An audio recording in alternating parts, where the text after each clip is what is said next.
അന്യഭാഷയിൽ വൻ ഗ്ലാമറസ് റോളുകൾ ചെയ്യുന്ന നായികമാർക്ക് മലയാള സിനിമകൾ വരുമ്പോൾ ഉണ്ടാകുന്ന മാറ്റങ്ങളെ കുറിച്ച് ഓൾറെഡി വീഡിയോ നമ്മൾ ഡിസ്കസ് ചെയ്തിരുന്നു. എന്നാൽ ഈ കാര്യം തിരിച്ചാലോചിച്ചു നോക്കി. അതായത് മലയാള സിനിമകളിൽ ക്യാരക്ടർ റോളുകളും നല്ല നല്ല വേഷങ്ങളും മാത്രം ചെയ്തിരുന്ന നായികമാർ അന്യഭാഷകളിൽ പോകുമ്പോൾ അൺവാണ്ടഡ് റൊമാൻസ് സീനുകളും ഇന്റിമേറ്റ് സീനുകളും ഇതേപോലെ തന്നെ ഗ്ലാമറസ് റോളുകളും ഒക്കെ ചെയ്തിട്ടുണ്ട്. നവ്യ നായർ, ഗോപിക, കാർത്തിക, വിമലാരാമൻ തുടങ്ങി ഒരുപാട് പേർ ഈ ലിസ്റ്റിലുണ്ട്. ഒരുപക്ഷെ ഈ നായികമാരിൽ പലരുടെയും ഈ സിനിമകളൊക്കെ കണ്ടാൽ നമ്മൾ തന്നെ ഞെട്ടിപ്പോകും. ഒരുപക്ഷെ അന്യഭാഷകളിൽ കിട്ടുന്ന അപ്രിസിയേഷനും ഇതേപോലെ താരമൂല്യവും പ്രതിഫലവും ഒക്കെ തന്നെയായിരിക്കാം ഇതിന്റെ എല്ലാം കാരണം. ഇങ്ങനെ അന്യഭാഷകളിൽ പോയപ്പോൾ മലയാളി നടിമാർക്കുണ്ടായ മാറ്റങ്ങളെ കുറിച്ചൊക്കെയാണ് ഇന്നത്തെ ഈ വീഡിയോ. അപ്പോൾ നമുക്ക് സമയം ഒട്ടും കളയാതെ നേരെ വീഡിയോയിലേക്ക് പോകാം. വീഡിയോയിലേക്ക് കടക്കുന്നതിന് മുമ്പായി നിങ്ങൾക്ക് ഏറ്റവും ഇഷ്ടപ്പെട്ട മലയാളി നായിക ആരാണെന്ന് കൂടി ഒന്ന് കമന്റ് ഇട്ടേക്കണേ. സിനിമ ഫാക്സ് മലയാളം സിനിമയെക്കുറിച്ച് എന്തും ചർച്ച ചെയ്യപ്പെടും. First one, Keerthy Suresh. 2013 റിലീസായ പ്രിയദർശന സിനിമയായ ഗീതാഞ്ജലിയിലൂടെ ആയിരുന്നു കീർത്തി സുരേഷിന്റെ സിനിമാ ലോകത്തേക്കുള്ള എൻട്രി. പിന്നീട് റിലീസായ റിംഗ് മാസ്റ്ററിലൂടെ മലയാളി പ്രേക്ഷകർക്ക് ഏറെ സുപരിചിതയായി കീർത്തി സുരേഷ് വളർന്നു. അതിനുശേഷം പിന്നീട് മലയാള സിനിമ വിട്ട് തമിഴ്, തെലുങ്ക് ലാംഗ്വേജുകളിലാണ് കീർത്തി സുരേഷ് കൂടുതലായും അഭിനയിച്ചത്. അവിടെയുള്ള അഭിനയ പ്രാധാന്യമേറിയ ഒരുപാട് സിനിമകൾ കീർത്തി സുരേഷ് ചെയ്തിരുന്നു. മഹാനടി, ഭൈരവ, സാമി സ്ക്വയർ, അണ്ണാത്തെ തുടങ്ങി ഒരുപാട് സിനിമകളിലൂടെ തമിഴ് പ്രേക്ഷകർക്കും തെലുങ്ക് ഓഡിയൻസിന്റെ ഇടയിലും വലിയൊരു പോപ്പുലാരിറ്റി ഇതേ കീർത്തി സുരേഷ് നേടിയെടുത്തിരുന്നു. കരിയറിന്റെ ഈ തുടക്ക കാലഘട്ടങ്ങളിലൊന്നും തന്നെ ഗ്ലാമറസ് റോളുകളോ അധികം ഇന്റിമേറ്റ് സീനുകളോ ഒന്നും തന്നെ കീർത്തി സുരേഷ് ചെയ്തിരുന്നില്ല. എന്നാൽ 2022 റിലീസായ മഹേഷ് ബാബു നായകനായ സർക്കാരുവാരി പാട്ട എന്ന സിനിമയിൽ അത്യാവശ്യം ഗ്ലാമറസ് ആയ റോളിൽ തന്നെ കീർത്തി സുരേഷ് വന്നു. ഈ സിനിമയിൽ 2-3 സോങ്ങുകളിൽ വളരെ ഗ്ലാമറസ് ആയ കീർത്തി സുരേഷിനെ നമുക്ക് കാണാൻ സാധിക്കും. ഇത് കൂടാതെ ഈ വർഷം റിലീസ് ആവാനിരിക്കുന്ന ബേബി ജോൺ എന്ന ഹിന്ദി സിനിമ, അതായത് തമിഴിൽ റിലീസായ തെരി എന്ന സിനിമയുടെ ഹിന്ദി റീമേക്ക്, ഈ സിനിമയുടെയും ഒരു പ്രോമോ സോങ്ങിൽ കീർത്തി സുരേഷിനെ വളരെ ഗ്ലാമറസ് ആയ രീതിയിൽ നമ്മൾ കണ്ടു. എന്തായാലും മലയാള സിനിമകളിൽ ഒരിക്കൽ പോലും ഗ്ലാമറസ് റോളുകൾ ചെയ്യാതിരുന്ന കീർത്തി സുരേഷ് അന്യഭാഷകൾ ഇപ്പോൾ അത്തരം റോളുകൾ ചെയ്യുന്നുണ്ട്. Next one, Nayanthara. ശരിക്കും പറഞ്ഞാൽ മലയാളി നടി എന്ന് തന്നെ നമുക്കിപ്പോൾ നയൻതാരയെ വിശേഷിപ്പിക്കാൻ കഴിയില്ല. കാരണം അന്യഭാഷ സിനിമകളിലാണ് നയൻതാര കൂടുതലായും കോൺസെൻട്രേറ്റ് ചെയ്തിരിക്കുന്നത്. എന്നാൽ നയൻതാരയുടെ സിനിമാ കരിയറിന്റെ തുടക്കം മലയാള സിനിമയിൽ നിന്നായിരുന്നു. 2003 റിലീസായ മനസ്സിനക്കരയിലെ ഗൗരി, ഈ കഥാപാത്രമായിരുന്നു നയൻതാര കരിയറിൽ ആദ്യം ചെയ്ത സിനിമ. ഇതിനുശേഷം പിന്നീട് വിസ്മയത്തുമ്പത്ത്, നാട്ടുരാജാവ്, അങ്ങനെ ഒരുപാട് സിനിമകളിൽ നയൻതാര അഭിനയിച്ചു. പിന്നീട് 2005 റിലീസായ രാപ്പകലിന് ശേഷം ഇതേ നയൻതാര ചെയ്തത് ഒരു തമിഴ് സിനിമയായിരുന്നു, ഗജിനി. ഈ 2005 റിലീസായ ഗജിനി എന്ന സിനിമയിലൂടെയാണ് ആദ്യമായി നയൻതാര ഗ്ലാമറസ് റോളുകൾ ചെയ്യുന്നത്. ആ സിനിമയിൽ അത്ര വലിയ ഇമ്പോർട്ടന്റ് ക്യാരക്ടർ ഒന്നും അല്ലെങ്കിൽ പോലും ഈ സിനിമയിൽ നയൻതാര ചെയ്ത സോങ്ങിന് ഒരു സെപ്പറേറ്റ് ഫാൻ ബേസ് ആ കാലത്തുണ്ടായിരുന്നു. ഇത് കൂടാതെ തൊട്ടടുത്ത വർഷം, അതായത് 2006 റിലീസായ ലക്ഷ്മി എന്ന വെങ്കിടേഷിന്റെ സിനിമയിലും ഇതേപോലെ തന്നെ ഗ്ലാമറസ് റോൾ നയൻതാര ചെയ്തു. പിന്നീട് അങ്ങോട്ടുള്ള ഒരു യുഗം തന്നെ നയൻതാര ഏറെ എന്ന് പറയാം. അതുപോലെ ഫാൻ ബേസ് നയൻതാര നേടിയെടുത്തിരുന്നു. ഇക്കൂട്ടത്തിൽ ഗ്ലാമറസ് റോളുകളും നിരവധി തവണ നയൻതാര ചെയ്തിരുന്നു. അങ്ങനെ ഒരു വലിയ സെൻസേഷണൽ സൗത്ത് ഇന്ത്യൻ ഹീറോയിൻ ആകാൻ നയൻതാരയെ കൊണ്ട് സാധിച്ചു. Next one, Gopika. 2002 റിലീസായ പ്രണയമണി തൂവൽ എന്ന വിനീത് നായകനായി വന്ന സിനിമയിലൂടെയായിരുന്നു ഗോപികയുടെ മലയാള സിനിമയിലേക്കുള്ള എൻട്രി. പിന്നീട് ഫോർ ദ പീപ്പിൾ എന്ന സിനിമയിൽ ഒരു മികച്ച വേഷം ചെയ്തുകൊണ്ട് ഗോപിക മലയാളി പ്രേക്ഷകരുടെ പ്രിയങ്കരിയായി മാറി. ഗോപിക മലയാള സിനിമകളിൽ അത്ര വലിയ ഗ്ലാമറസ് റോളുകളൊന്നും ചെയ്തിട്ടില്ല. എന്നാൽ 2005 റിലീസായ കനാക്കണ്ടൻ എന്ന സിനിമയിൽ ഗോപിക അത്യാവശ്യം ഗ്ലാമറസ് ആയ രീതിയിൽ തന്നെ ആ സിനിമയിൽ അഭിനയിച്ചു. ഇതുകൂടാതെ 2004 റിലീസായ രവി തേജയുടെ നാ ഓട്ടോഗ്രാഫ് എന്ന സിനിമയിലും അത്യാവശ്യം ഗ്ലാമറസ് ആയ രീതിയിൽ ഗോപിക അഭിനയിച്ചിട്ടുണ്ട്. എന്തായാലും മലയാള സിനിമയിൽ ഇത്തരം വേഷങ്ങളിൽ ഗോപിക അഭിനയിച്ചിട്ടില്ല. Next one, Navya Nair. മലയാളി പ്രേക്ഷകർക്ക് ഏറെ ഇഷ്ടമുള്ള നടിയാണ് നവ്യ നായർ. ഇഷ്ടമെന്ന ദിലീപ് സിനിമയിലൂടെയാണ് മലയാള സിനിമയിലേക്ക് നവ്യ നായർ വന്നതുപോലും. ഇതിനുശേഷം പിന്നീട് ദിലീപുമായി ഒരുപാട് സിനിമകളിൽ നവ്യ നായർ അഭിനയിച്ചു. ഇഷ്ടം, മഴത്തുള്ളിക്കിലുക്കം, കുഞ്ഞിക്കൂനൻ, കല്യാണരാമൻ, അങ്ങനെ ഒരു വലിയ ലിസ്റ്റ്. മലയാള സിനിമയിൽ തന്നെ ഏറ്റവും മികച്ച രീതിയിൽ കോമഡി വർക്കൗട്ട് ആക്കുന്ന ഒരു നായിക കൂടിയായിരുന്നു ഇതേ നവ്യ നായർ. എന്നാൽ നവ്യ നായർ മലയാള സിനിമയിൽ അധികം റൊമാൻറ്റിക് സീനുകളോ അല്ലെങ്കിൽ ഇന്റിമേറ്റ് സീനുകളോ ഗ്ലാമറസ് റോളുകളോ ഒന്നും തന്നെ കാണിച്ചിട്ടില്ല. എന്നാൽ രസിക്കും സീമാന എന്ന തമിഴിലെ ശ്രീകാന്ത് നായകനായ 2010 റിലീസായ സിനിമയിൽ മലയാള സിനിമയിൽ ചെയ്യാത്തതുപോലെയുള്ള ചെറിയ ഇന്റിമേറ്റ് സീനുകളും ഗ്ലാമറസ് ആയ രീതിയിലും നവ്യ നായരെ സിനിമയിൽ പ്രസന്റ് ചെയ്തിട്ടുണ്ട്. എന്തായാലും മലയാള സിനിമയിൽ നവ്യ നായർ ഇത്തരം റോളുകൾ ചെയ്തിട്ടില്ല. Next one, Karthika. 2001 റിലീസായ ഊമപ്പെണ്ണ് ഉരിയാട പയ്യൻ എന്ന ജയസൂര്യ സിനിമയിലൂടെയായിരുന്നു കാർത്തികയുടെ മലയാള സിനിമയിലേക്കുള്ള എൻട്രി. ശരിക്കും മലയാള സിനിമയിലെ നായകന്മാരുടെ പെങ്ങൾ റോൾ ഉണ്ടെങ്കിൽ ഏറ്റവും മികച്ച രീതിയിൽ പെർഫെക്റ്റ് ആക്കുന്ന ഒരു നായിക കൂടിയായിരുന്നു കാർത്തിക. കാർത്തിക മലയാള സിനിമയിൽ അത്ര വലിയ ഇന്റിമേറ്റ് സീനുകളോ റൊമാൻസ് സീനുകളോ ഒന്നും തന്നെ ചെയ്തിട്ടില്ല. എന്നാൽ ഇതേ കാർത്തിക ഇതേപോലെ ഗ്ലാമറസ് ആയ ഒരു റോൾ ചെയ്ത സിനിമയായിരുന്നു 2007 റിലീസായ നം നാട് എന്ന സിനിമ. ഈ സിനിമ ശരത് കുമാർ നായകനായി വന്നപ്പോൾ ഈ സിനിമയിൽ നായികയായത് കാർത്തികയായിരുന്നു. മറ്റൊരു പ്രത്യേകതയുണ്ട്.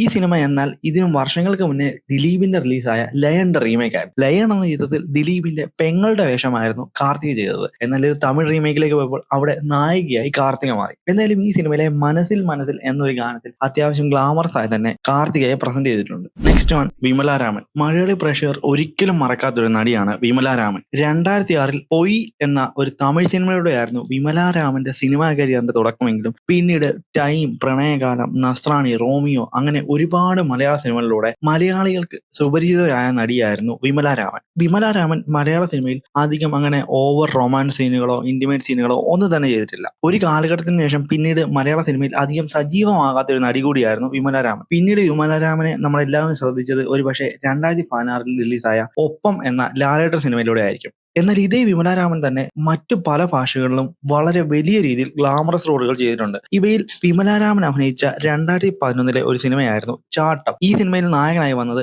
ജഗപതി ബാബു ആയിരുന്നു. ജഗപതി ബാബുവും വിമല രാമനും ചേർന്നുള്ള ദീന്തനക്ക് എന്ന സോങ്ങിൽ വളരെ ഗ്ലാമറസ് ആയി നമുക്ക് വിമല രാമനെ കാണാൻ കഴിയും. ഇതുകൂടാതെ തന്നെ 2011 റിലീസായ ജഗപതി ബാബു നായകനായ ഗായം 2 എന്ന ചിത്രത്തിലും വിമല രാമനെ നല്ല രീതിയിൽ ഗ്ലാമറസ് ആയി പ്രസന്റ് ചെയ്തിട്ടുണ്ട്. ഇതുകൂടാതെ 2013 റിലീസായ തരുണിന്റെ ചുക്കിലണ്ടി അമ്മായി ചക്കനൈന അബ്ബായി എന്ന സിനിമയിൽ നല്ല രീതിയിൽ ഗ്ലാമറസ് ആയി ഇതേപോലെ തന്നെ വിമല രാമനെ പ്രസന്റ് ചെയ്തിട്ടുണ്ട്. ഇതുകൂടാതെ പിന്നെയും പല പല സിനിമകളിലും ഇതേപോലെ തന്നെ വിമല രാമൻ ഗ്ലാമറസ് റോളുകളും ഇന്റിമേറ്റ് സീനുകളും ഒക്കെ ചെയ്തിട്ടുണ്ട്. എന്തായാലും മലയാള സിനിമയിൽ ഇത്തരം റോളുകൾ വിമല രാമൻ ചെയ്തിട്ടില്ല. Next one Bhama. 2007 റിലീസായ നിവേദ്യം എന്ന സിനിമയിലൂടെയായിരുന്നു ഭാമ മലയാള സിനിമയിലേക്ക് വന്നത്. ഇതിനുശേഷം പിന്നീട് സൈക്കിൾ, വൺ വേ ടിക്കറ്റ് അങ്ങനെ ഒരുപാട് സിനിമകൾ നമ്മൾ ഭാമയെ കണ്ടു. മലയാള സിനിമയിൽ ഒഴിച്ചുകൂടാനാത്ത ഒരു നായിക നടിയായി ഭാമ വളർന്നു തുടങ്ങിയ സമയമായിരുന്നു അതൊക്കെ. എന്നാൽ പിന്നീട് 2013 റിലീസായ ഓട്ടോ രാജ എന്ന സിനിമയിൽ അതീവ ഗ്ലാമറസ് ആയി ഭാമയെ കണ്ടു. ഒരുപക്ഷെ മലയാള സിനിമയിൽ എങ്ങും ഭാമ ചെയ്യാത്ത തരം ഒരു ക്യാരക്ടറായിരുന്നു അത്. എന്നാൽ പിന്നീട് അധികം സിനിമകളിൽ ഭാമ ഇത്തരം റോളുകൾ ചെയ്തതുമില്ല. Next one Malavika Mohan. പട്ടം പോലെ എന്ന ദുൽഖർ സൽമാൻ സിനിമയിലൂടെയായിരുന്നു മാളവിക മോഹന്റെ ഫിലിം കരിയറിന്റെ തുടക്കം. പിന്നീട് മലയാള സിനിമകളിൽ ഇത്തരം വലിയ വേഷങ്ങളൊന്നും ലഭിച്ചില്ല എങ്കിൽ പോലും അന്യഭാഷകളിലും ഒരുപാട് സിനിമകൾ ഇതേ മാളവിക മോഹൻ ചെയ്തിരുന്നു. ഇതിനുശേഷം പിന്നീട് The Great Father, Petta, Master അങ്ങനെ നിരവധി സിനിമകളിൽ നമ്മൾ മാളവിക മോഹനെ കണ്ടു. ശരിക്കും മാളവിക മോഹന് മലയാളത്തിനേക്കാൾ കൂടുതൽ ഫാൻ ബേസ് ഉള്ളത് അന്യഭാഷകളിലാണ്. ഇൻസ്റ്റഗ്രാം റീലുകളിലൂടെയും ഫോട്ടോഷൂട്ടുകളിലൂടെയും ഒരു വലിയ അളവിൽ ഫാൻ ബേസ് നേടിയെടുക്കാൻ മാളവിക മോഹൻ സാധിച്ചിട്ടുണ്ട്. ഇതേ മാളവിക മോഹൻ ഏറ്റവും ഗ്ലാമറസ് ആയി വന്ന സിനിമയായിരുന്നു 2024 റിലീസായ യുദ്ര എന്ന സിനിമ. ഒരു ഹിന്ദി ചിത്രമായ ഈ സിനിമയിൽ അതീവ ഗ്ലാമറസ് ആയി മാളവിക മോഹൻ പ്രത്യക്ഷപ്പെടുന്നുണ്ട്. എന്തായാലും മലയാള സിനിമകളിൽ ഇത്തരം വേഷങ്ങൾ മാളവിക ചെയ്തിട്ടില്ല.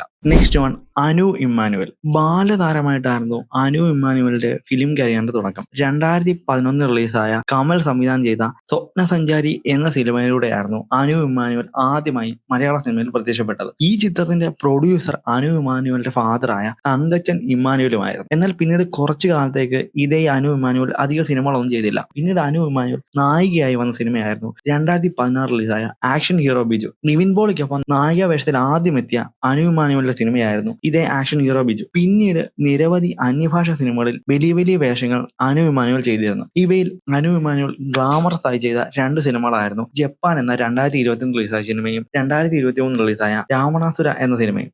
2022 റിലീസായ ജപ്പാൻ എന്ന സിനിമയിൽ നായകനായി വന്നത് കാർത്തിയായിരുന്നു. ഇതുകൂടാതെ 2023 റിലീസായ രാവണാസുര എന്ന സിനിമയിൽ നായകനായി വന്നത് രവി തേജ ആയിരുന്നു. ഒരു രവി തേജ സിനിമയിൽ നായികയായും ഇതേ അനു ഇമ്മാനുവൽ അഭിനയിച്ചു. ഈ 2 സിനിമകളിലും അത്യാവശ്യം ഗ്ലാമറസ് ആയി തന്നെ അനു ഇമ്മാനുവൽ അഭിനയിച്ചിരുന്നു. എന്തായാലും മലയാള സിനിമകളിൽ ഇതുപോലുള്ള വേഷങ്ങൾ അനു ഇമ്മാനുവൽ ചെയ്തിരുന്നില്ല. നെക്സ്റ്റ് വൺ ഭാവന. 2002 റിലീസായ നമ്മൾ എന്ന സിനിമയിലെ പരിമളം എന്ന കഥാപാത്രത്തിലൂടെയായിരുന്നു ഭാവനയുടെ സിനിമാ കരിയറിന്റെ തുടക്കം. പിന്നീട് നിരവധി സിനിമകളിൽ ദിലീപിന്റെയും ജയറാമിന്റെയും ഒക്കെ നായികയായി നമ്മൾ ഭാവനയെ കണ്ടിരുന്നു. ഇക്കൂട്ടത്തിൽ സിഐഡി മൂസ എന്ന സിനിമയിലെ കഥാപാത്രമാണ് ഭാവനയ്ക്ക് ഏറെ പോപ്പുലാരിറ്റി നേടിക്കൊടുത്തത്. എന്നാൽ ഭാവന മലയാള സിനിമയിൽ അധികം ഗ്ലാമറസ് റോളുകളൊന്നും ചെയ്തിട്ടില്ല. എന്നാൽ 2009 റിലീസായ ശ്രീകാന്ത് നായകനായ മഹാത്മ എന്ന സിനിമയിലെ നീലാപുരി ഗാനുവായി എന്ന സോങ്ങിൽ അതീവ ഗ്ലാമറസ് ആയി ഭാവന അഭിനയിച്ചിട്ടുണ്ട്. ഇതുകൂടാതെ നിതിൻ നായകനായ 2008 റിലീസായ ഹീറോ എന്ന സിനിമയിലും അതീവ ഗ്ലാമറസ് ആയി നമുക്ക് ഭാവനയെ കാണാൻ കഴിയും. എന്തായാലും മലയാള സിനിമകളിൽ ഇത്തരം റോളുകൾ ഈ നടിമാരും തന്നെ ചെയ്തിട്ടില്ല. Next one Meera Jasmine. 2001 റിലീസായ സൂത്രധാരൻ എന്ന സിനിമയിലൂടെയായിരുന്നു മീര ജാസ്മിന്റെ ഫിലിം കരിയറിന്റെ തുടക്കം. പിന്നീട് തൊട്ടടുത്ത വർഷം റിലീസായ റൺ എന്ന സിനിമയിൽ ഒരു പ്രധാന വേഷം ചെയ്ത് മീര ജാസ്മിൻ മലയാളത്തിലും തമിഴിലും ഒരേപോലെ ശ്രദ്ധ നേടിയെടുത്തു. പിന്നീട് റിലീസായ കസ്തൂരിമാൻ, ഗ്രാമഫോൺ, സ്വപ്നക്കൂട് അങ്ങനെ ഒരുപാട് സിനിമകളിൽ വലിയ വലിയ വേഷങ്ങൾ ചെയ്യാൻ മീര ജാസ്മിനെ കൊണ്ട് സാധിച്ചു. എന്നാൽ ഒരിക്കൽ പോലും മലയാള സിനിമയിൽ ഗ്ലാമറസ് റോളുകളോ അതീവ ഇന്റിമേറ്റ് സീനുകളോ ഒന്നും തന്നെ മീര ജാസ്മിൻ ചെയ്തിട്ടില്ല. കഥാപാത്രത്തിന് അനുയോജ്യമായ ക്യാരക്ടർ റോളുകൾ മാത്രം തിരഞ്ഞു പിടിച്ചാണ് ആ കാലത്ത് മീര ജാസ്മിൻ ചെയ്തിരുന്നത്. അച്ചുവിന്റെ അമ്മ എന്ന സിനിമയിലേക്ക് മീര ജാസ്മിന്റെ കഥാപാത്രം ഇന്നും നമ്മൾ ഓർമ്മിക്കുന്ന ഒന്ന് തന്നെയാണ്. എന്നാൽ 2008 VS ദുരൈ സംവിധാനം ചെയ്ത നേപ്പാളി എന്ന ഭരത് നായകനായ ചിത്രത്തിൽ അതീവ ഗ്ലാമറസ് ആയി നമുക്ക് മീര ജാസ്മിനെ കാണാൻ കഴിയും. എന്തായാലും മലയാള സിനിമകളിൽ ഇത്തരം കഥാപാത്രങ്ങൾക്ക് മലയാള സിനിമ അവസരം കൊടുക്കാറില്ല. എന്നിരുന്നാലും അന്യഭാഷകളിൽ ഇതുപോലുള്ള വേഷങ്ങൾ നിരവധി മലയാളി നായകന്മാർ ചെയ്തിട്ടുണ്ട്. അങ്ങനെയുള്ള ഒരു സോങ്ങും ഈ സിനിമയിൽ കാണാം. എന്തായാലും മലയാള സിനിമയിൽ ഇത്തരം ഒരു സോങ് പോലും മീര ജാസ്മിൻ ചെയ്തിരുന്നില്ല. നെക്സ്റ്റ് ഓൺ വാണി വിശ്വനാഥ്. മലയാള സിനിമയിലെ തന്നെ ഒരു ലേഡി ആക്ഷൻ സൂപ്പർ സ്റ്റാർ ഉണ്ടെങ്കിൽ ആ ടൈറ്റിലിന് ഏറ്റവും യോഗ്യയായ നടി അത് വാണി വിശ്വനാഥ് ആയിരിക്കും. 1987 റിലീസായ മംഗല്യച്ചാർത്ത് എന്ന സിനിമയിലൂടെയാണ് ആദ്യമായി വാണി വിശ്വനാഥ് മലയാള സിനിമയിലേക്ക് വരുന്നത്. പിന്നീട് മാനർമത്തായി സ്പീക്കിംഗ്, കിങ് തുടങ്ങി ഒരുപാട് സിനിമകളിലൂടെ മലയാളി പ്രേക്ഷകർക്ക് ഇഷ്ട നടിയായി വാണി വിശ്വനാഥ് മാറി. വാണി വിശ്വനാഥ് മലയാള സിനിമയിൽ അത്തരം ഗ്ലാമർ റോളുകളൊന്നും ചെയ്തിട്ടില്ല. എന്നാൽ ഇതേ വാണി വിശ്വനാഥ് അന്യഭാഷകളിൽ ഗ്ലാമറസ് റോളുകൾ ചെയ്തിട്ടുണ്ട്. സർപ്പയാഗം എന്ന 1991 റിലീസായ സിനിമയിലെ ഡിഗു ഡിഗു നാഗ എന്ന സോങ്ങിൽ അതീവ ഗ്ലാമറസ് ആയി ഇതേ വാണി വിശ്വനാഥ് അഭിനയിച്ചിട്ടുണ്ട്. ഇതേ കൂടാതെ സാമ്രാട്ട് അശോക് എന്ന